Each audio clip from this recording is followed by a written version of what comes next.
Hi there, everybody. In today's tutorial, we're going to go through all the basics that you need to know in order to search for and register for a class, plus a few other tidbits along the way. So let's go ahead and get started. First thing I'm going to show you is how to search for classes. It's very simple and pretty straightforward. So at the top, you go to register now, just right there, and you click that. Once you click that, this will take you to the activity page where it shows you all the different categories of activities that we currently have that we're offering. We have arts, under adult teens, after school enrichment, aquatics and fitness programs, and much more. On the left here, you'll see filters that you can use. You can search programs by keyword if you want. You can also add in date ranges, age ranges, whatever you need. So let's try out the keyword function.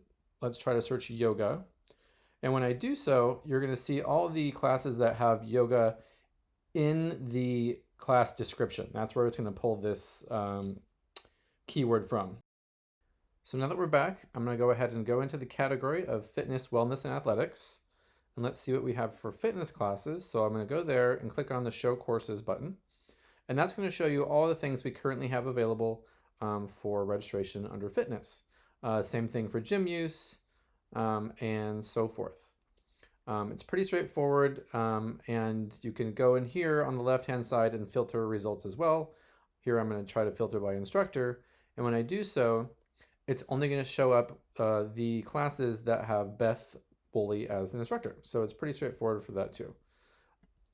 And next up in the tutorial, I'm actually going to go through a full registration process. So you'll be able to see more about when you search for a class and you click into it, what you're going to see, and how to go through that process there. This was just an initial brief tutorial on how to search for something, which, as you can clearly see, is pretty self-explanatory and pretty straightforward.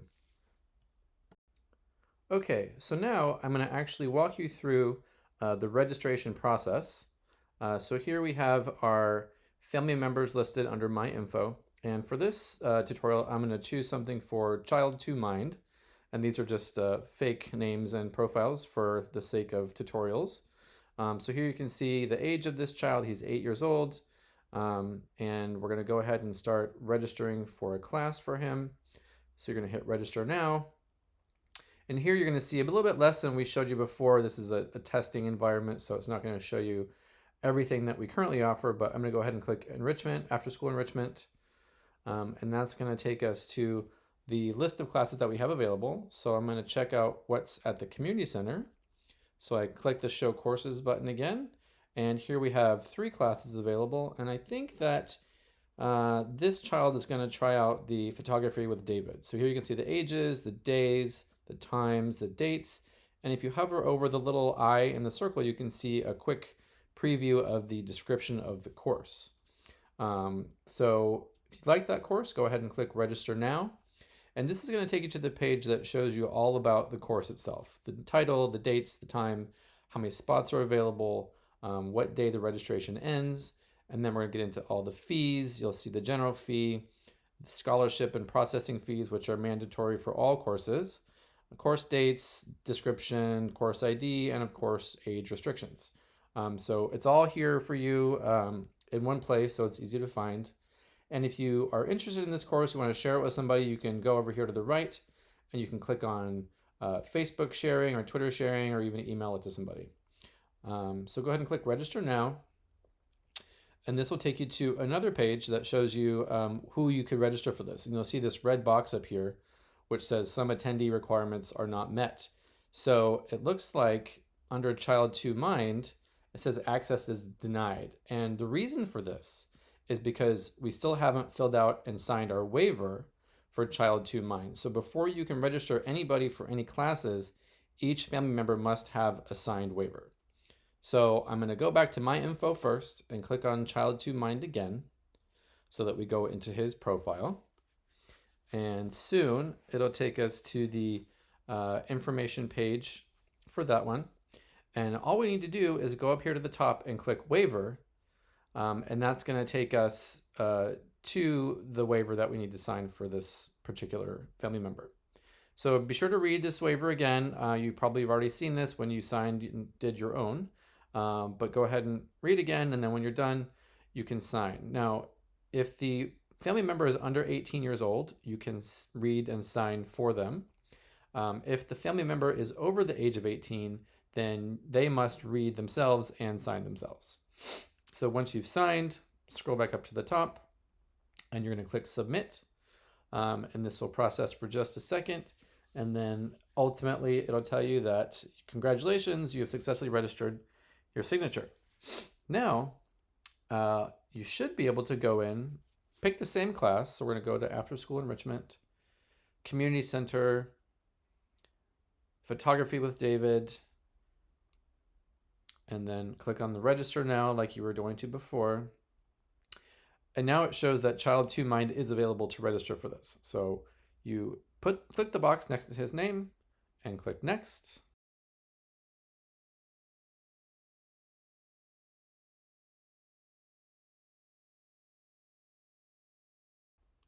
So here we see the same course information at the top, but now you get a breakdown of the fees below. This is just showing you again the MV scholarship fee and the processing fee associated with this course. And this is going to be your cart summary. So if you have more than one items that you're registering for, you'll see more than one here, but since we only have the one, this is all it's showing. You can modify the booking. It'll take you back and you can change who's taking the class and any other options that you can update. And then we're going to go to checkout. So here's the checkout page. And just one thing to show you, once you put something in your cart, it's going to hold that spot for you. Until your computer is inactive for 10 minutes, it'll keep that spot held. So while you're working on this, it'll be okay.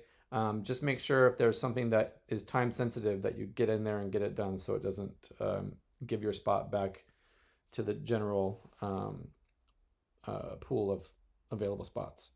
So over here in payment method, you're going to see any available subsidies, or these would be the scholarships, the MV scholarships. So you can apply those if you have those in your account. And below you'll also see any credit card information if you've already stored a credit card in your file, and I'll show you how to do that later. If not, you can always add a new card if you don't want to use the one that's already stored. And then over here you're going to see the order summary, and that's going to show you again a breakdown of the fees, the total fee down there, and then all we do is place our order.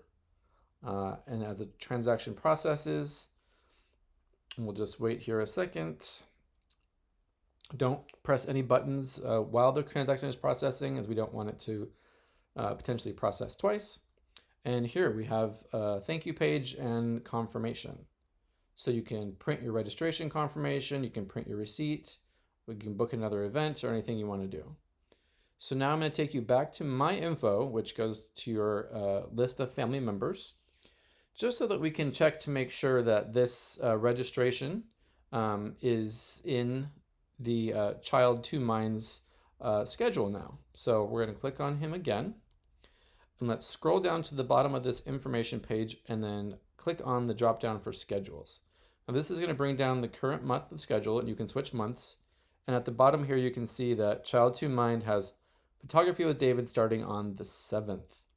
And you'll see at the top there that anything that you have registered will show for any of the family members associated with your account. And they are all color coded. So if they have other things registered there, they would show up as well.